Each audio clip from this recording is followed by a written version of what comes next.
नमस्कार, city post live देख रहा है। मैं हूं आपके साथ उत्तम झा। देखिए, देश में एक बार फिर से नीट का जो पेपर है वो लीक हो गया है। बातचीत करने के लिए हमारे साथ रमांशु सर है। सर, किस तरीके से देख रहे हैं? 17 में भी हुआ, 21 में भी हुआ, 24 में हुआ और एक बार फिर 26 में हो गया पेपर लीक नीट का। देखिए, ये देश के लिए बहुत ही दुर्भाग्यपूर्ण है।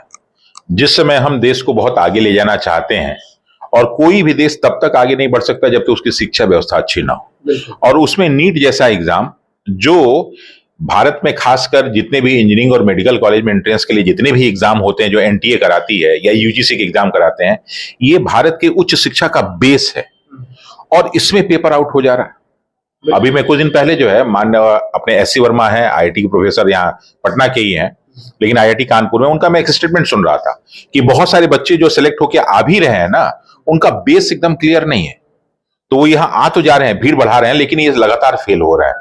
उसी तरह ये जो पेपर आउट वाले बच्चे पहुंच जा रहे हैं, तो किसी तरह ये संस्थान में पहुंच तो जा रहे हैं, लेकिन योग्यता क्षमता तो है नहीं, वहां की पढ़ाई को ये कूप अप नहीं कर पा रहे हैं, और अच्छे बच्चों का इन्होंने स्थान मार दिया और अपने पढ़ नहीं पा रहे हो, तो ये आने वाले समय के लिए अच्छे डॉक्टर, अच्छे इंजीनियर कहां से तैयार होंगे? तो ये देश के लिए बहुत ही दुर्भाग्यपूर्ण है, और इसके लिए सरकार को एकदम, जिसे कहते हैं, युद्ध स्तर पर तैयारी करना।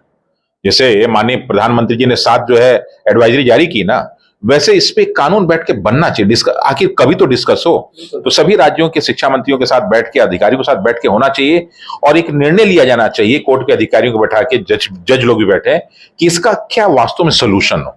अगर आज आप नहीं सुधारेंगे, तो चूंकि चाणक्य जो है बिहार की धरती से उनका संबंध है, तो चाणक्य कहते थे कि अगर किसी देश को बर्बाद करना हो तो वहां की युवा पीढ़ी को बर्बाद कीजिए, बच्चों को, और दूसरा वहां की शिक्षा व्यवस्था को बर्बाद कीजिए, तो वो देश अपने आप कुछ दिन में बर्बाद हो जाएगा, और वही हमारे देश के साथ हो रहा है।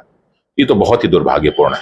क्या लगता है, इस तरीके की जो घटनाएं हो रही हैं, पेपर लीक हो जा रहा है, क्यों इसका समाधान क्यों नहीं मिल पा रहा है? देखिए, समाधान इच्छा शक्ति से मिलता है। एक समय देश ऐसा था जब यहाँ पे रोज अक्सर कहीं ना कहीं बम विस्फोट हो जाते थे, और हम लोग इसको देखते हैं, कई जगह इसकी चर्चा भी होती है कि बस स्टैंड से लेके रेलवे स्टेशन से लेके हर जगह लिखा होता है कि अपने सामान की सुरक्षा स्वयं करें, और आसपास भी जब देखते रहें कि कोई ऐसी चीज तो नहीं है, कोई भी बंद चीज और कोई भी ऐसी चीज है, लावारिस चीज को न छुएं, उसमें बम हो सकता है।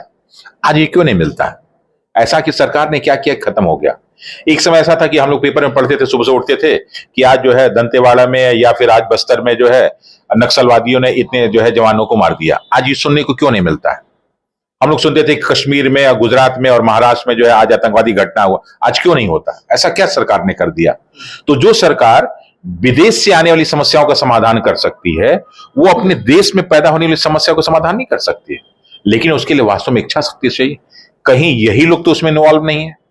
अगर ये लोग इन्वॉल्व नहीं होते तो निश्चित रूप से कहीं ना कहीं ये सॉल्व हो गया होता। लेकिन मुझे लगता है कि सरकार के बहुत सारे अधिकारी, सरकार के बहुत सारे व्यापारी, सरकार के बहुत सारे मंत्री कहीं ना कहीं प्रत्यक्ष या अप्रत्यक्ष रूप से इसमें इन्वॉल्व हैं, इसलिए घटनाएं रुक नहीं रही हैं, और कॉन्टिन्यूअस सिर्फ राज्य स्तर, केंद्र स्तर पे नहीं, राज्य स्तर की सारी परीक्षाएं पेपर आउट हो रहे हैं। क्या यूपी में नहीं हो रहा, राजस्थान में नहीं हो रहा, मध्य प्रदेश में नहीं हो रहा है, बिहार में नहीं हो रहा? कहां नहीं पेपर आउट हो रहा है?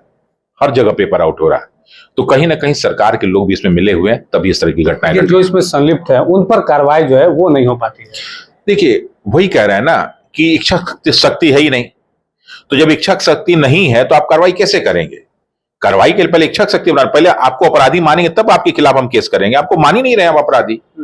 वो कोर्ट से जो अपराधी हैं सब, वो हंसते हुए आते हैं सब, और हंसते हुए कोर्ट में जाते हैं। उनको मालूम है कि 3 महीने बाद भी, 6 महीने बाद भी सरकार जो है सीबीआई तक चार्जशीट नहीं दाखिल करती है, और परिणाम स्वरूप जो है उन सारे के सारे अपराधियों को, उन सारे के सारे लोगों को जो है गवाहों के जो है अभाव में, चार्जशीट के अभाव में जो है उनको बेल दे दिया जाता है, और बेल दिया नहीं गया कि फिर वो अपने नेक्सस में पहुंच गए और फिर अगला उन्होंने पेपर आउट कर दिया।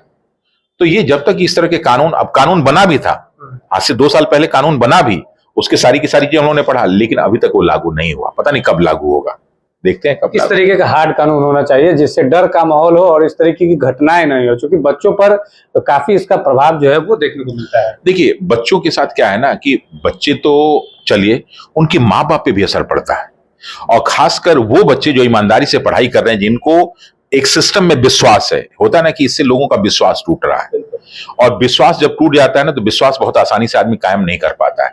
इस विश्वास टूटने के कारण ही कांग्रेस की सरकार जो है भारत के सभी राज्यों से चली गई, और विश्वास बनाया ही तो आज जो है भारतीय जनता पार्टी की सरकार भारत के बहुत सारे राज्यों में आ गई। तो जो विश्वास कांग्रेस से टूटा है कहीं वर्तमान सरकार से भी टूटने लगेगा, तो फिर जैसे वो इतिहास बन गए वैसे आप भी इतिहास बन जाएगा। तो विश्वास बहाली के लिए जरूरी है कि सरकार उस स्तर का प्रयास करे, और सिर्फ छात्रों का नहीं, छात्रों का, उनको पढ़ाने वाले ईमानदार टीचरों का, उनके ईमानदार माँ बाप का, सबका जो है इससे जो है विश्वास टूटता है। और इसलिए जो लोग भी इसमें संलिप्त हैं, आखिर उनका एकदम प्रॉपर इन्वेस्टिगेशन। लोग कहते हैं सीबीआई क्या करती है भाई? वास्तव में सीबीआई ने कितनी घटनाओं के बारे में सही जानकारी देके उनको केस को जो है खत्म कर दिया? ये तो एक लीपापोती करने का तरीका उन्होंने बता रखा है। एक ऐसी संस्था बननी चाहिए, एक ऐसा व्यवस्था होना चाहिए कि जो लोग भी संलिप्त हो उन पर कठोर कार्रवाई हो। जैसे यूपी का एग्जाम्पल दिया जाता है, वहां अपराध क्यों घटा? क्योंकि अपराधियों को जो है जो उनकी जो अर्जित संपत्ति है तुरंत उसको जो है नष्ट कर देते हैं, तुरंत उसको अटैच कर लिया जाता है। तो जो लोग इसमें शामिल हैं उनके प्रॉपर्टी को अटैच कीजिए, उन लोग को जो है कठोर कार्रवाई, मतलब एकदम कठोर, जितनी कठोर, जितना मृत्युदंड का सजा होता है ना उससे ज्यादा बढ़ के जब इनको सजा मिलने लगेगी ना, आजीवन कारावास की मृत्युदंड की सजा मिलने लगेगी, तो आप देखेंगे अपने आप ये व्यवस्था सही होने लगेगी। साथ ही साथ जो जितने भी ये प्राइवेट इंस्टीट्यूट्स हैं उन पे भी कंट्रोल करने की जरूरत है।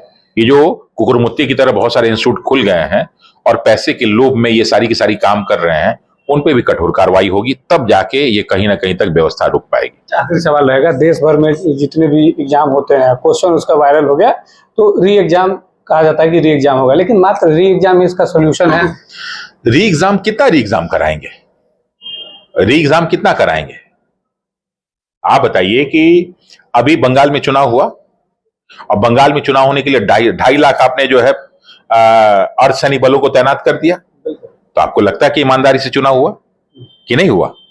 आप जहां पे 10 करोड़ लोग हैं, 12 करोड़ लोग हैं, वहां की व्यवस्था को आप जो है 1 महीने के लिए आप पूरी तरह से, 3-4 चरणों में चुनाव होता है, आप पूरी तरह से व्यवस्थित कर लेते हैं, और 23 लाख बच्चों के लिए आप ईमानदारी से पेपर नहीं करा पा रहे हैं। ये कैसा, ये क्या है? आप कहीं ना कहीं तो झूठ बोल रहे हैं, लोगों को बरगला रहे हैं। तो जिस प्रकार चुनाव में व्यवस्था करते हैं, प्रधानमंत्री के जो है कन्वे में किसी की हिम्मत है घुस जाए, कितनी सिक्योरिटी उनकी टाइट होती है। तो अगर उतनी ही सिक्योरिटी हम परीक्षा में रख दें तो किसी की औकात है घुस जाएगा, लेकिन नहीं। आपको क्या लगता है प्रधानमंत्री की जितनी जो है जान जरूरत है उतना इन 23 लाख बच्चों का भविष्य जरूरी नहीं है? क्योंकि ये 23 लाख बच्चों में से तो आने वाले हो सकता है भविष्य में कोई प्रधानमंत्री बने। तो जब आप इनको सेफ रखेंगे, अपने देश के व्यवस्था के प्रति इनको जो है मजबूत रखेंगे, इनके विश्वास को बनाए रखेंगे, तभी तो ये देशभक्ति इनकी भावना आएगी।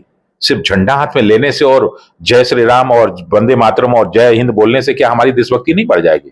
देशभक्ति के लिए हमको अपनी व्यवस्था में भी विश्वास होना चाहिए, और धीरे धीरे इस सारी व्यवस्थाओं से लोगों का विश्वास कम हो रहा है, तो सरकार को इस पर ध्यान देने की जरूरत है। चलिए, बहुत बहुत धन्यवाद सर। हमारे साथ रमांशु सर थे।